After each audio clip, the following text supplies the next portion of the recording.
Yes. Thank you, Manos, for the kind introduction. And can you hear me? Okay, good.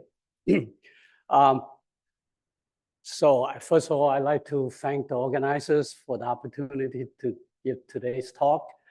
And what I would like to do in this lecture is to give you a brief kind of introduction to the theory behind the GW and GW Bethe-Salpeter equation approaches and beyond for excited state properties in materials, and give you some examples on quasi-particle excitation, optical responses, and field-driven time-dependent phenomena. So before I begin, let me acknowledge the work I'm going to show you have been supported by the Department of Energy and the National Science Foundation. So as you all know, we are interested in excited state phenomena such as transport, optical energy transfer, and dynamics in a material because they often give rise to the defining attributes, whether something is a good optical electronic material, and determine its usefulness. Of course, ab initio calculation of excited state do require a different and higher level of treatment of many electron interaction effects from that of ground state theories, for example, density functional theory. There are now existing ab initio methods and community codes to predict and understand one particle or two particle excitation phenomena in increasingly complex materials. I listed some of the common codes that are available in the community. And so that's great. However, there are some key phenomena such as correlated 3 or 4 particle excitations, field-driven time-dependent processes, nonlinear spectroscopy, excited state dynamics, and so on, that remain to be addressed efficiently by ab initio methods and public domain software, including relevant and accurate many electron interactions. So the purpose of today's talk is first to discuss the methods for one particle and two particle excitations within many body perturbation theory. And then after that, I'm going to touch on how we have been progressing toward the latter topics, which I will talk about at the end of the lecture. So as you all know, the study of materials properties is basically an n-particle quantum problem with the electrons and the ions interacting with each other via the Coulomb interaction. But n is very large, in the order of 10 to the 22 per centimeter square, per cubic centimeter square for a macroscopic sample. So this is not possible to solve exactly, but it is also the source of the richness of our field. And in fact, it's often not desirable to or useful to get the full solution because the solution will be an n-body wave function, which will be very complicated. It is actually more useful and appropriate to look at some physical quantities that are related to what you're interested in, and then make approximations on them. So for example, you're interested in single particle like behavior in an otherwise interacting electron system, then it's better to look at the probability of, say, in a ternary experiment, when you create a particle at time t equals 0 and there's some precision r prime, and then ask what's the probability of finding that particle at position r and some time tau later. And this, in fact, is the interacting single particle Green's function. Knowing this quantity will allow you to calculate a lot of measure quantities, such as those in tunneling experiment, transport, or photon emission experiments. So this is what we call an N+1 particle problem. And if you are interested in optical properties, then you have an N+2 particle problem, because absorption of a photon would create an electron and a whole pair. So it turns out that because you have this interacting many electron problem, you need to have many body techniques for the electronic transport and optical property. And for moderately correlated system, one could solve this problem numerically from first principles using many body perturbation theory, such as the GW and Bethe-Salpeter equation approach that I'm going to talk about. So here's the outline of the talk. I will continue with the introduction on many body interaction and excited state phenomena in materials. Then I'm going to talk about quasi-particle excitations, optical responses, and correlated multi-particle excitations. I will define that later. Then we're going to look at time-dependent and nonlinear phenomena. After that, I'm going to briefly talk a bit about the photophysics of Moiré 2D heterostructure, and then mention with one slide on correlation enhanced electron-phonon interaction. So because of many body interactions, if you look at an excited particle, or for example, excited electron in your material, then its energy dispersion relation will be modified from that of the independent particle result. And this excitation energy is actually correspond to the pole of the one particle Green's function in frequency space. And very often one write the dispersion, E versus K, as that of the non-interacting energy or mean field energy plus a correction. And that correction, we call that the self-energy. And this self-energy is a complex function. It therefore renormalize the energy dispersion, give rise to finite lifetime for the excitation, and then it could also give you interesting satellite structure in the spectroscopy.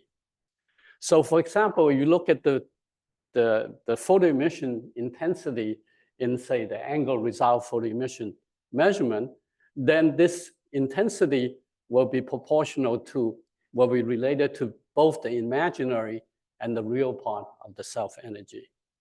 And this self-energy, due to many body interactions, not only just electrons, can have different contributions, electron-electron interaction, electron-phonon interaction, and you have heard about electron-phonon interaction contribution to various phenomena in this school already.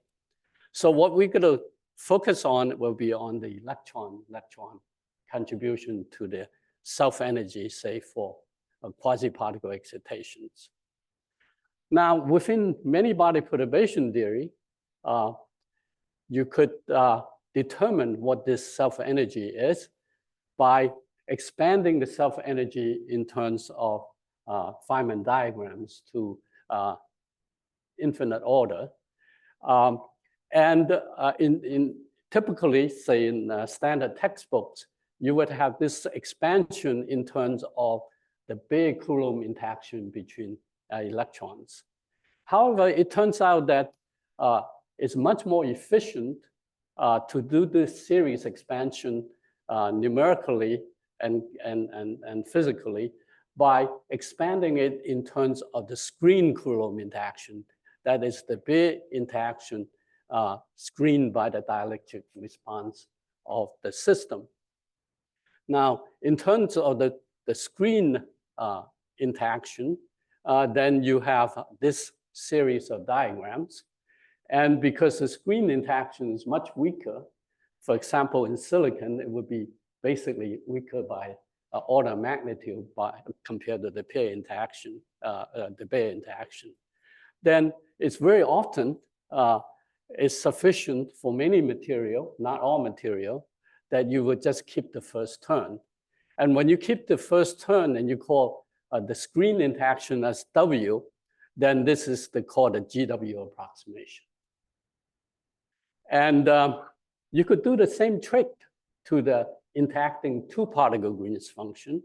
Then you end up with results that give you linear optical properties, including electron hole or excitonic effect, to the so-called Bethe-Salpeter equation formalism. So if you're interested in the band structure of material, then of course, within DFT, you solve the Kohn-Sham equation, and it looks something like that, where here is the exchange correlation potential seen by the fictitious Kohn-Sham electrons in the material. Within the Green's function approach, where you look at the quasi-particle excitations, then the equation that you need to solve, in fact, is very similar to the DFT Kohn-Sham equation, except here, the interaction turned, Vxc is now replaced by the self-energy operator. If you have that operator exactly, you would get the exact quasi-particle excitation for the system. Within the GW approximation that is taking this first diagram, then sigma is given by the convolution of the single particle Green's function times the screen Coulomb interaction here. And so now you have a problem that is basically a matrix eigenvalue problem, where sigma, the first three term is the usual terms that you are familiar with. The term that involving the self-energy is then one of a non-local energy dependent and non-Hermitian operator. And this becomes a very large, complex eigenvalue problem. So in practice, what you need for the ingredients for the calculation is that you have to evaluate the self-energy. Within the GW approximation, it's just the convolution of W, the screen interaction, and the Green's function. So you need, the ingredient you need is then the full dielectric matrix of the material, which in general depends on R prime and R. In K space, then it's a matrix for a crystal that involving the reciprocal lattice vectors. And then you also need good starting points for the wave function and energy to construct the Green's function. So typically, because you're doing perturbation theory, you want to start as close to the final answer as possible. So one writes the Hamiltonian in terms of some mean field Hamiltonian and the difference between the true Hamiltonian and mean field, then do perturbation theory on the second term.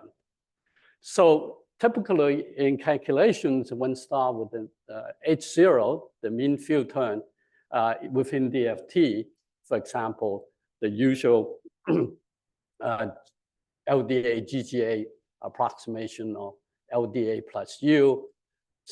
Sometimes you use hybrid functionals, depending on how well the starting point is compared to what you expect the final result.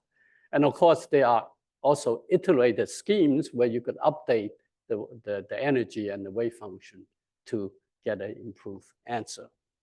So to just illustrate how important screening is in terms of this kind of approach, here I show some work that done early on the band gap of silicon.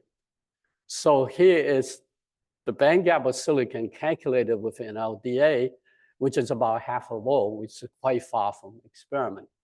Now, if you do this GW calculation, including screening in the static limit and no local fields, that is no off-diagonal element of the dielectric matrix, then you get a result that's very close to LDA result.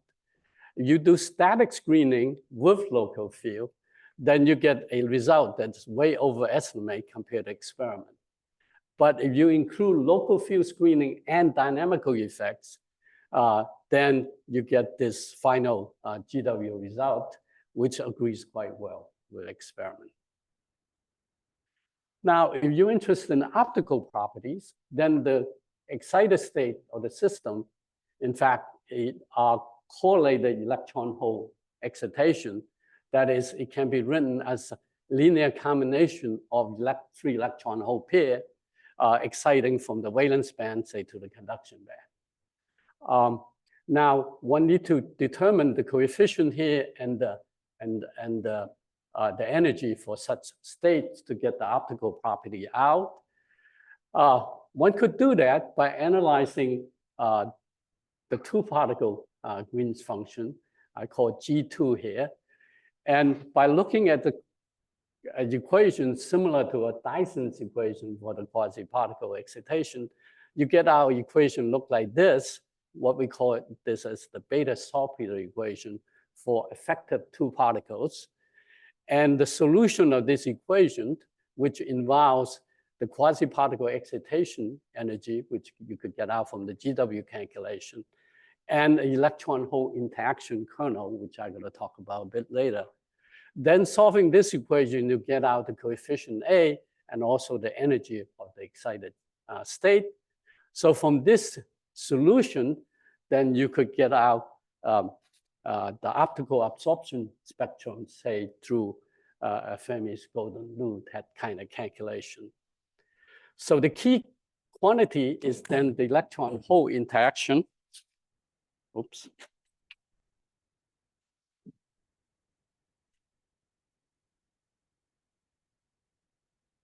Okay. And it turns out that that once you know the self-energy, you could get the electron hole interaction, say from the GW approximation for sigma. So the first term is the functional derivative of the Coulomb, the Hartree term, with respect to the Green's function G1. And that gives you actually a repulsive interaction between the electron and hole, which involves the Baer Coulomb interaction. And then there's a second term involving the functional derivative of sigma with respect to G1. And that gives you an attractive interaction between the electron and hole involving the screen Coulomb interaction. So now the problem is then become again a matrix, complex matrix eigenvalue problem, where K is a large non-Hermitian matrix, which you need to sample many, many K points in terms of this expression here.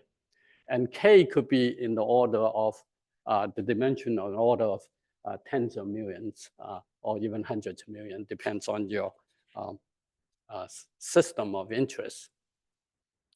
Now, let me show you some results regarding to the versatility and the power of the approach.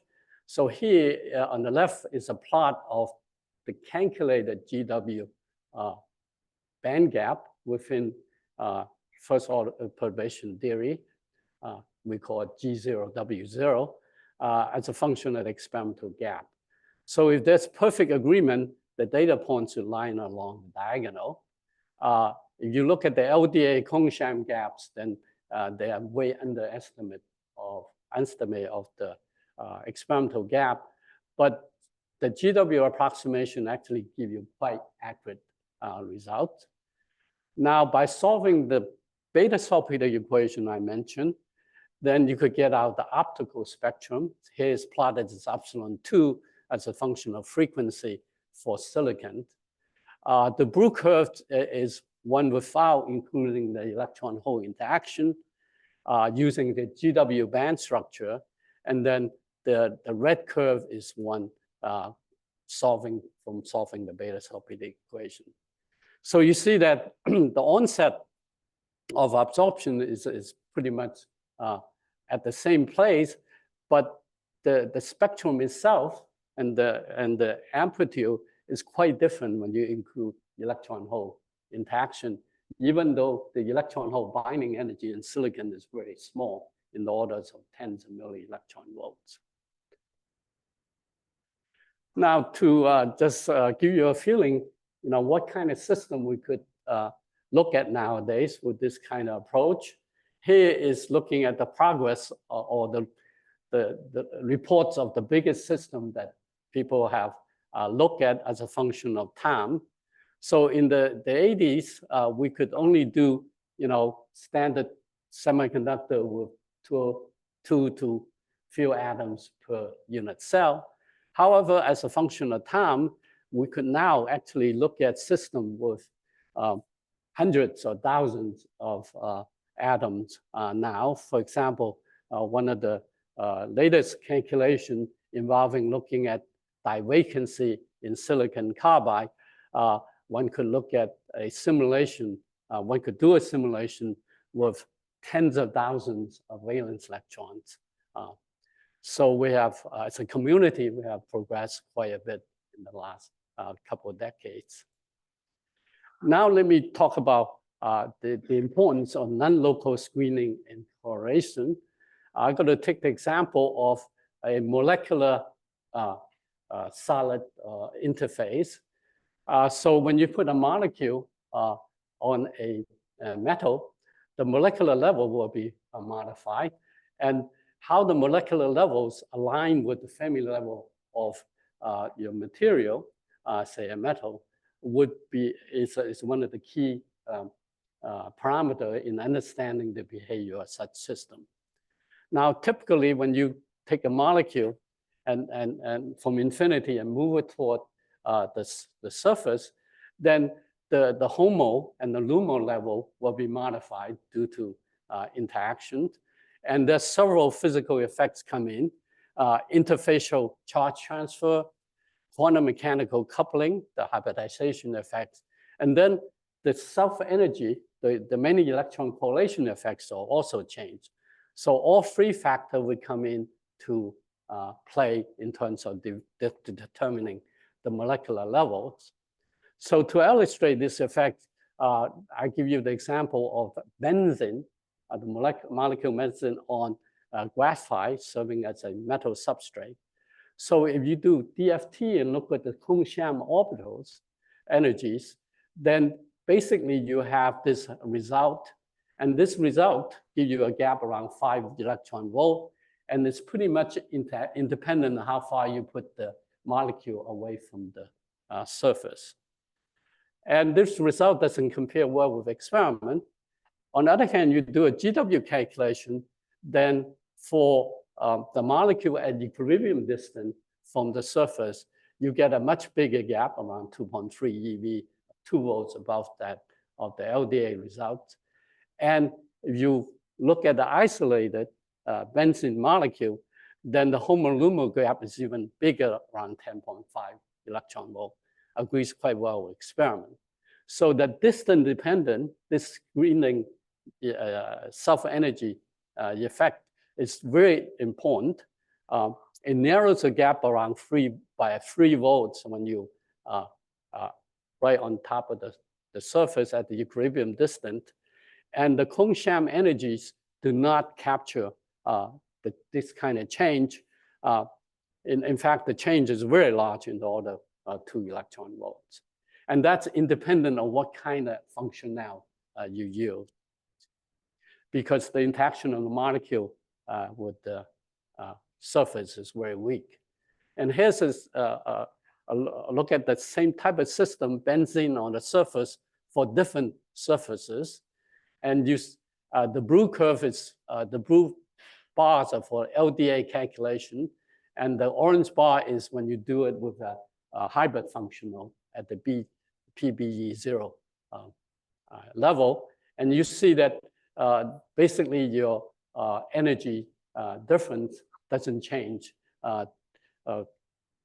for different surfaces. However, you do a GW calculation, what you find is there are actually significant changes in the HOMO-LUMO gap, depending on what surface you look at. And so this strong and different renormalization on the molecular level with different contacts are absent in the Kohn-Sham orbital energies. And in particular, for example, you put it on top of a same surface, same material, but for different surfaces, in fact, you could have different results. And the reason for that is one of this phase of the crystal has a metallic surface state.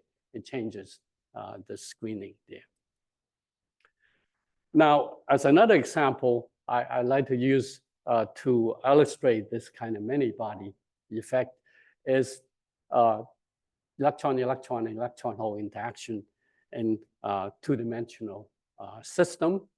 Of course, as you know, the Coulomb interaction is enhanced in reduced dimensional system, but also you could have very strange and strong spatial screening dependence for such a system.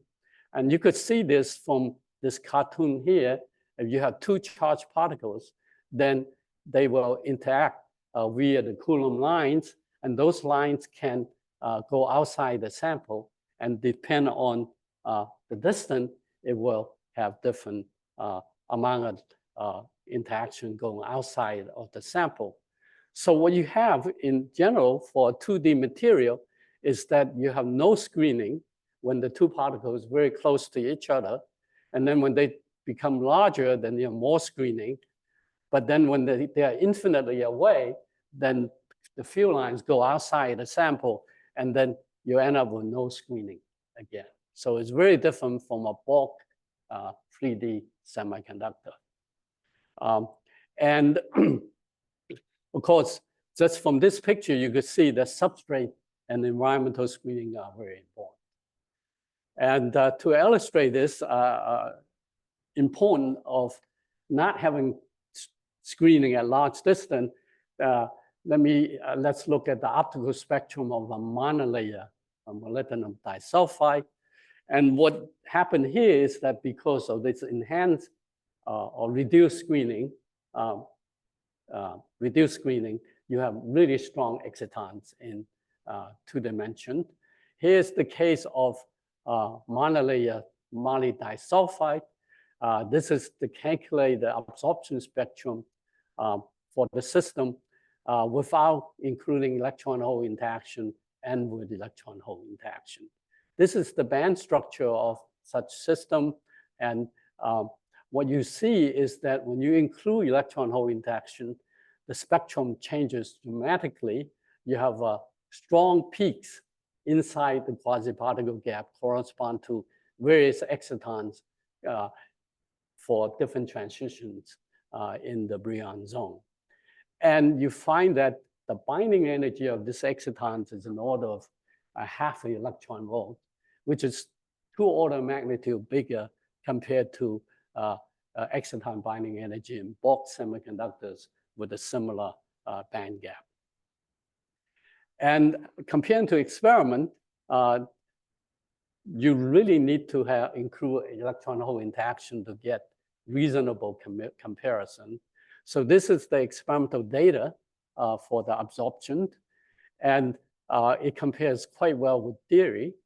And in fact, if you include the quasi-particle lifetime due to electron-phonon interaction, then you get this green curve here, and it has even better agreement between the theory and experiment. And this kind of many-body effect, the excitonic effects, take the oscillator strings from high frequency and move it to low frequency and give you a very strong absorption for 2D material. For example, a monolayer of moly disulfide in this frequency range actually will capture 20% of the light that you shine on it. Now, to illustrate the how important is substrate screening, let's look at the case of monolayer moly diselenide on a bilayer graphene, using that as a substrate, a metallic substrate. So suppose you put a point charge in your 2D semiconductor and ask what is the screening, the induced screening charge due to the substrate, and that's what you find. So they're rather strong and quite complicated, and that's because screening is non-local and frequency dependent. And to incorporate this, you really need having the substrate dielectric matrix included in your theoretical calculation. And we and others have found that for this kind of 2D systems, substrate and encapsulation can, you normalize the band gap by more than 50%, can change the exciton binding energy by a factor of 2 or more, and it could even tune or modify the energy and dispersion relation of plasmons in this kind of system. So all this kind of feature and actually are now included in the Berkeley GW package that you're going to do some practice on in this school. So this package is an implementation of the GW and GW Bethe-Salpeter equation approach for general 3D, 2D, and 1D and molecular system. It could work on, it could support insulating, metallic, and semi-metallic system. It interfaces with a large set of DFT and other mean field codes. It's massively parallelized, and it can scale up to 500,000 CPU and also tens of thousands of GPUs in high-performance computers. So, for example, a recent large system study that we have performed is looking at the quasi-particle states and optical excitation or defects in silicon and silicon carbide that involve simulation cells that have several atoms in it. So now in the remainder of the talk, let me touch on non-equilibrium phenomena and excitations that go beyond 1 and 2 particle excitations.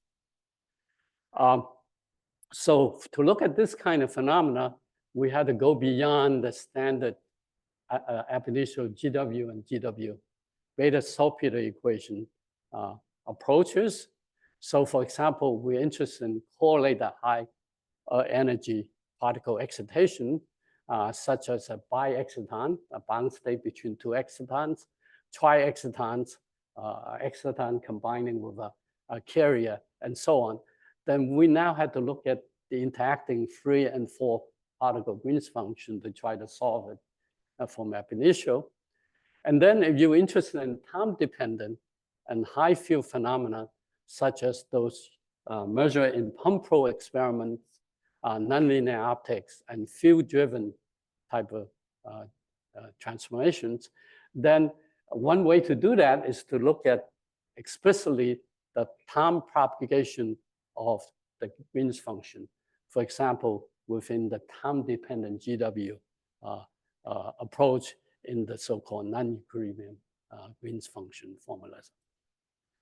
So here I give the example of bi-excitons on monolayer tungsten disulfide. Multi-particle excitation is actually quite prominent in this kind of atomically thin 1D and 2D systems. So plotted here is the photoluminescence spectrum. And you see there's a peak here labeled XX. And that, in fact, has been identified experimentally as a signal from a bi-exciton.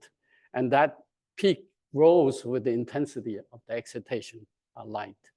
And this kind of phenomena, in fact, are important in a number of other fundamental and practical areas. For example, you're interested in exciton condensate or exciton insulator, or try to understand the fission of 1 exciton into 2 exciton in photovoltaic applications in organic crystals. So what's really involved in this kind of study, for quasi-particle excitations within the GW approach, you basically solve this one single diagram. For optical excitation within the GW Bethe-Salpeter equation approach, then basically you solve for the kernel, which involves 2 diagrams like that. For bi-excitons, which is a 4-particle correlated excitation, within many-body perturbation theory, then you actually have to solve for 36 diagrams of this type, which involve 4 particle lines and interaction between the lines. But this is actually doable now, and we had done some calculations and developed the code for that. So here I show you some results for trions and biexciton in monolayer tungsten diselenide, comparing theory with experiment. So you see that there's quite good agreement between the binding energy of trions and biexciton between theory and experiment. There's no adjustable parameters. It is really a fully ab initio many-body calculation of the n+3 and n+4 problem. Our results show that there's a very rich energy and spin valley level structure for this kind of 2D materials, and it actually elucidates the experimental observation and even give you some new predictions. For example, this biexciton, which has been identified experimentally, traditionally has been interpreted in the following way. There are 2 valleys for excitations in this kind of material, and this biexciton has been interpreted as a bright intra-valley exciton combined with a dark intravalley exciton. However, from our calculation, we saw that that's really not the case. This exciton, in fact, comes from a combination of a bright intra-valley exciton and a dark inter-valley exciton. And this kind of configuration was not considered before because previously some important electron hole exchange effects among these 36 diagrams have been neglected. Now let me turn to time-dependent phenomena and nonlinear optical response. To study this kind of properties of phenomena, one way to do is to look at the non-equilibrium Green's function on the Caldas contour. So what one do is solve explicitly the time dependent of this Green's function. Through time propagation, then you get out the linear and nonlinear responses and time resolved phenomena from with self-energy and excitonic effects included. So what we have developed is a ab initio time-dependent GW approach within the adiabatic approximation for the real-time propagation of the density matrix. Of course, once you get the density matrix, then you could get a whole host of physical quantities. So within this approximation, it should be accurate in weak and moderate field regime. One can show that it's within linear response, it's actually equivalent to the GW Bethe-Salpeter equation calculation. But with time propagation, as I mentioned, you could get out additional information like nonlinear response and time resolved phenomena with excitonic effects. And the adiabatic approximation, which is similar to TD DFT within the adiabatic approximation, one could actually perform this kind of calculation in a linear time dependent way, which is a huge saving because the exact solution of this set of equation would involve a t to the third power scaling. So let me give you some example of this approach. There have been a lot of work nowadays to try to understand pump field-driven phenomena in time-resolved, angle-resolved photoemission experiment. The idea here is you pump the system with an optical pulse, excited to some non-equilibrium state, and then you probe it with angle-resolved spectroscopy some time later. It turns out that what we find is that many of the interesting features in this kind of experiment are due to excitons, in particular in 2D material. The idea here is that your optical pulse excites excitons, give rise to a polarization field, and this time-dependent polarization field would change the self-energy of the electron and therefore changes the photon emission experiment spectrum. So theoretically, the photon emission intensity can be given as a Fourier transform of the lesser Green's function, which depends on time, and that we could get out from the TD-GW simulation. So here's some results for the case of monolayer germanium sulfide. Here in the simulation, what we do is you pump the system with light that's close to the exciton excitation energy of the material, and then you probe it later with delayed time. So this figure here shows the spectral function without including electron-hole interaction in the simulation. And what you see is what you expected. These are the occupied bands, and you see some of the lower conduction bands because the pump excitation puts some electron up there. However, when you turn on the electron-hole interaction, then in the simulation, the spectrum actually changed quite a bit. There are now extra features near the bottom of the conduction band. Those extra features are actually due to excitons. We saw that by looking at the position and the spread of the signal in K-space, you could get out the excitation energy of the exciton and the K-space wave function of the exciton. So for this system, we see two series of excitonic states, one near gamma and one near lambda. And that agreed quite well with, and almost exactly, with the Bethe-Salpeter equation solutions. And in fact, you could also see some renormalization of the regular band structure due to this kind of pumping effect.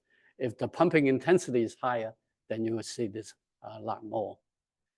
And here's another example for the case of monolayer molybdenum disulfide. Here is exciting pumping with a optical pulse near the A exciton excitation energy for low fluence and high fluence. And you see that the renormalization of the bands are much more significant at high fluence. In fact, this camelback feature in both the top of the valence band and the bottom of and the exciton feature at the bottom, near the bottom conduction band, is due to exciton polarization-driven exciton Fouquet effect.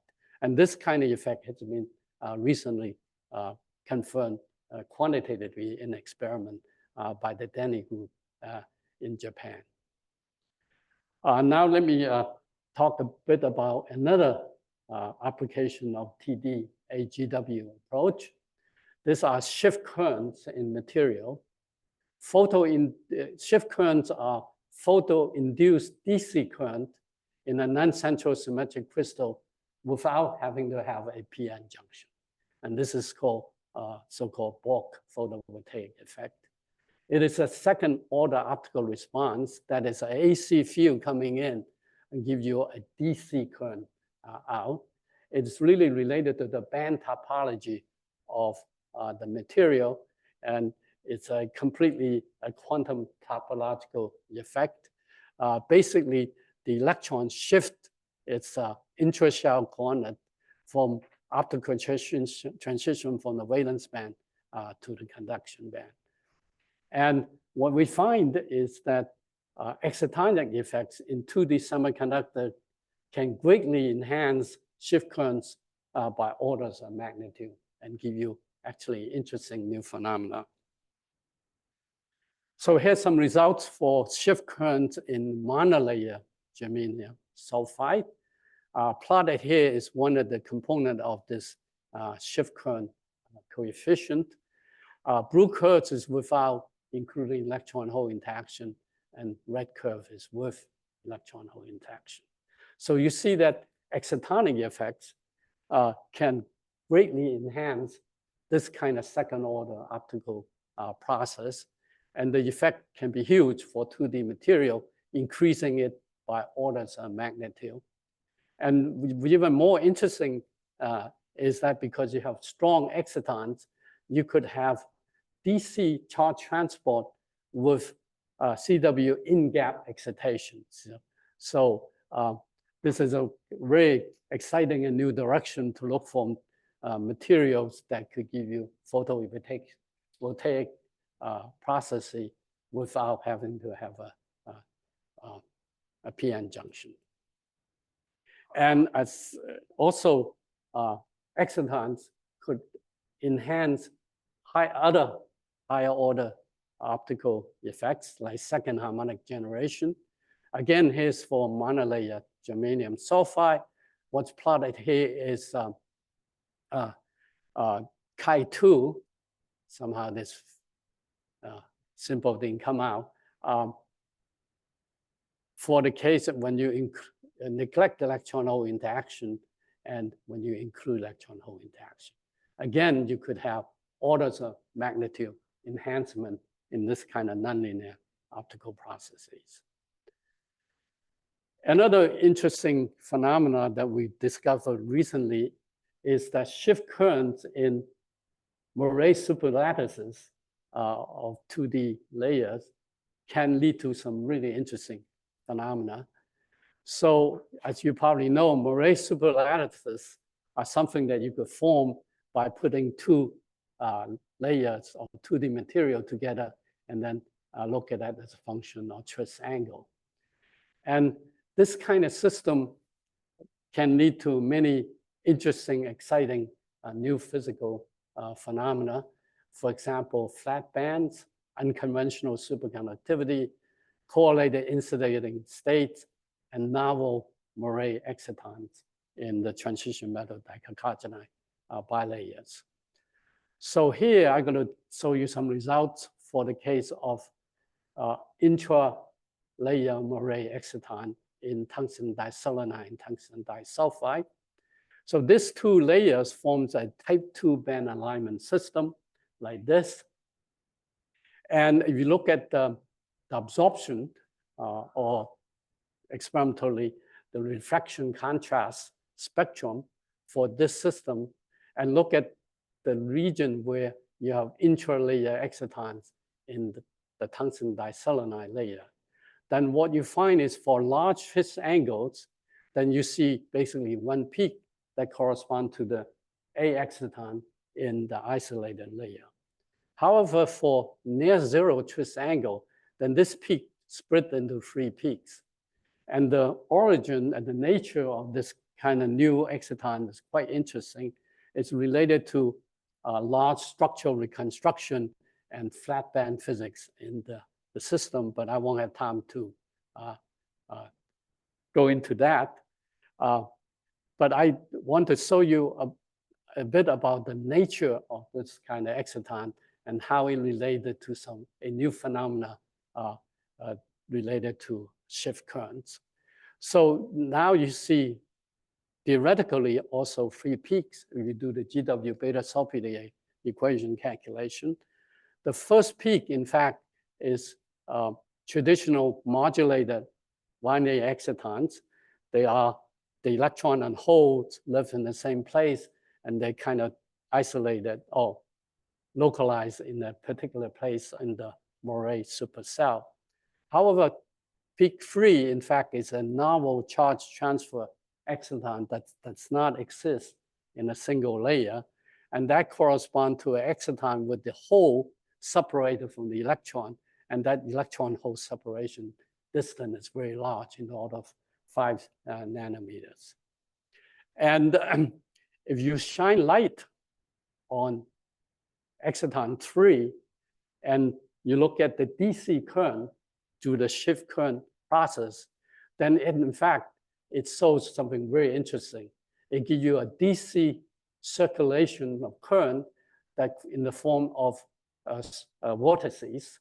And there are 2 vortices per supercell, and those vortices can be changed by changing the polarization of the light.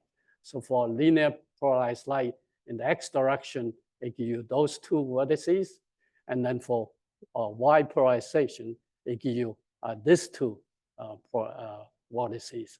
So you could change the circulation and the orientation of the vortices. And in fact, when you have circulating current, then you should get magnetic fields. And so these are the magnetic fields associated with those vortices. And depending on, and they are pointing out at the plane of the 2D material. And depending on the polarization of the light, you could change those vortices and magnetic fields continuously. So the location, shape, distribution, and circulation of this kind of vortices can be tuned finely. And then you use circular polarized light illumination. In fact, you're going to get a ferromagnetic vortex crystal as opposed to anti-ferromagnetic crystal. So this is very interesting. And in fact, because of the periodicity of your lattice, the orbital current, JFR, of a 2D material can be thought of as a vector field on a 2D torus. So according to topology, differential topology, the net winding number of the current vortices in a unit cell should add up to 0. So that means in a real physical system, you should always get pairs of vortices of opposite circulation and ferromagnetism. And that's what we observed. And because this is a second order response process, the magnetic field generated, the current generated should be proportional to the light intensity. And with experimental setup nowadays, you could get intensity in the order of 10 to the 13 watts per meter square. That lead to the current of hundreds of amps per meter and a field that is hundreds of microtesla, which is quite big because the Earth magnetic field, you can measure easily, is about 50 microtesla. Okay, so in the last 1 minute, let me finish up by mentioning something related to self-energy effects in electron-phonon coupling. And you guys have learned a lot about electron-phonon coupling in this school, so I don't need to emphasize how important this kind of coupling are. So the kind of matrix element, electron-phonon matrix element that you get out from DFT calculation, regularly speaking, is basically the electron-phonon matrix element of the fictitious Kohn-Sham particles in the system. But this kind of approach, in fact, works very well for many systems, but it also been known that it does fail for some materials. So what you really need to do is look at the electron-phonon coupling for the real quasi-particle and excitation in the system. That means the self-energy of the quasi-particles should come in. So very recently, we have developed a method, which is basically the work of Professor Louie, and he will tell you a lot more about this later today, is to look at electron-phonon matrix elements at the GW level using a linear response theory to include the effect of self-energy. So in a nutshell, basically we include the self-energy effect by taking the DFT electron-phonon coupling matrix element, subtract out the term that involve VXC, and then add in the term that involve the self-energy operator. And that will give you the coupling matrix element at the GW level. It turns out that for some system, this kind of correlation renormalization in G can give you results larger by as much as a factor 2. So here are some results for some standard metals. So you see that for many common metals, DFT and GW results give you basically the same result. However, for some other material like complex oxides, the renormalization of the coupling matrix element can be as large a factor too.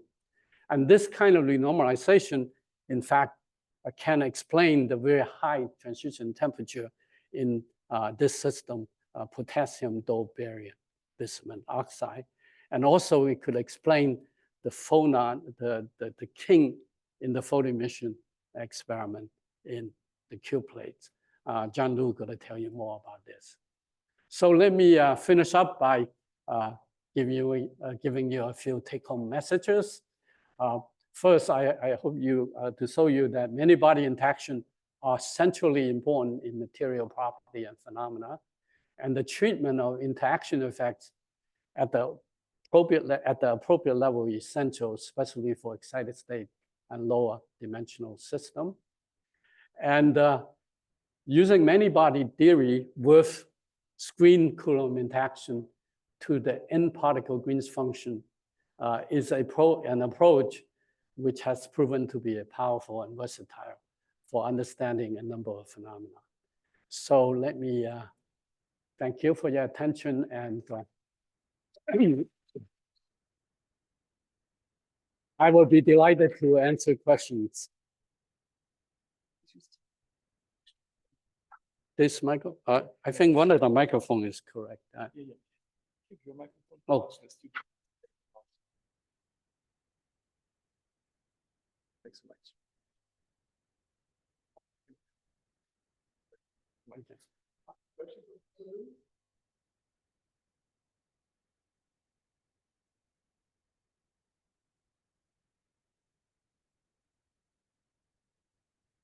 Hi. So in the beginning of the talk, you mentioned that the GW method is good for moderately correlated system. Mm-hmm. I want to check, is it straightforward to sort of push it to strongly correlated, or something failed? Well, depending, of course, any approximation will break down in a certain regime. So if you have very, very strong local dynamic correlations, like, for example, in the F electron systems or the cuplate, in the more insulating state or lightly doped system, then GW approach is not accurate. But for the more highly doped regime, or say even the cuplate, GW approach, and in fact, can give you a good quasi-particle excitation energy.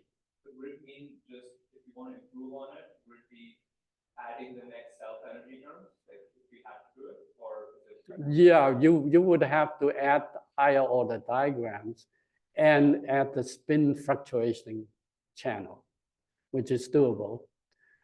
Another way to do it would be to combine local correlation with the more long-range correlation in GW approach. And researchers have been pushing in that direction, combining, for example, GW with dynamical mean field type of approach, where GW gives you a much more delocalized correlation, a long-range correlation, and DMFT give you a more localized correlation effects. You said that in the materials, the screening is very small, and that therefore the binding energy for acetone is very large. Is it also true in like bilayer? Yes, right. Material? Well, the screening is small at large distance and small distance. And actually, the screening is reasonably large when the separation between the two particles in the order of the thickness of your film. So that's a very strong spatial dependent, and that give rise to signature in the spectroscopy. And that this kind of effect also is important in bilayer and few layer systems. And exciton tend to have radius that's large compared, at least for the semiconductor system that we look at, that's large compared to the thickness of the 2D material. Could you please go back to the slide where you talked about the GWT perturbation and the DFT comparison? Which slide? Where you compare the perturbations, the phonon calculations. Oh, the phonon, the electron-phonon calculation? Yes. Okay, so that's the way for the end. Yes. Okay. All right. Do you think the renormalization of the electron-phonon matrix elements will change with 2D semiconductors and doping? Yes, it will change with doping.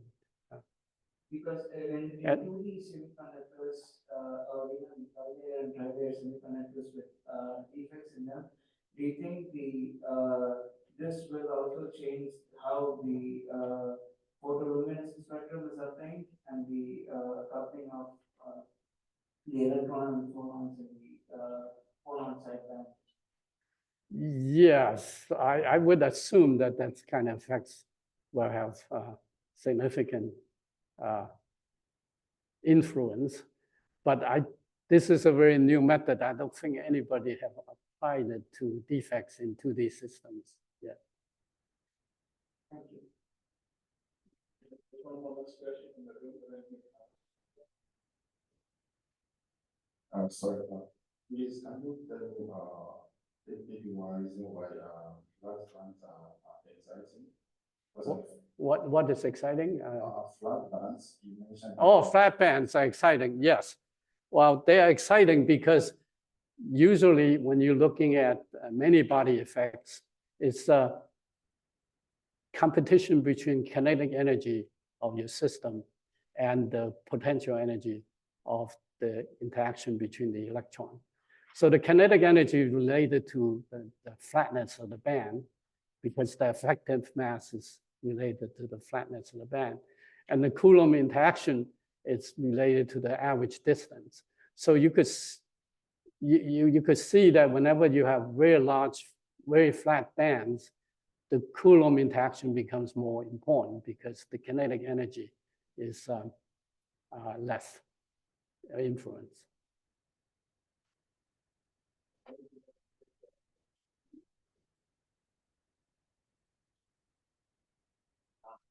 One question from Zoom. Can I ask what is the physical meaning of the kernel in BSE and basically what does the derivative mean? Oh, so the kernel, this physical meaning of kernel, is the interaction between the electron and the hole. So, naively say, you look at elementary solid state physics book, that interaction would be the Coulomb interaction between the electron, which is negatively charged, and the hole, which is positive charge. So it's -1/r. And of course, the other electron in the system screen it. So in the elementary treatment, it's -1/εr. So that's the dominant effect of the electron hole kernel. But in a many body system, there are additional processes come in. There's an exchange term that give you actually a repulsive interaction between the electron and the hole. So to derive, because a hole is a construction of the dearest, there really no hole, but it's a missing electron in a many-body system. So the interaction between the electron and hole could be quite complicated. And you could rigorously derive that interaction as being the functional derivative of the Hartree potential and the self-energy with respect to the Green's function. And that's what that expression is. I hope that answers your question. Thank you.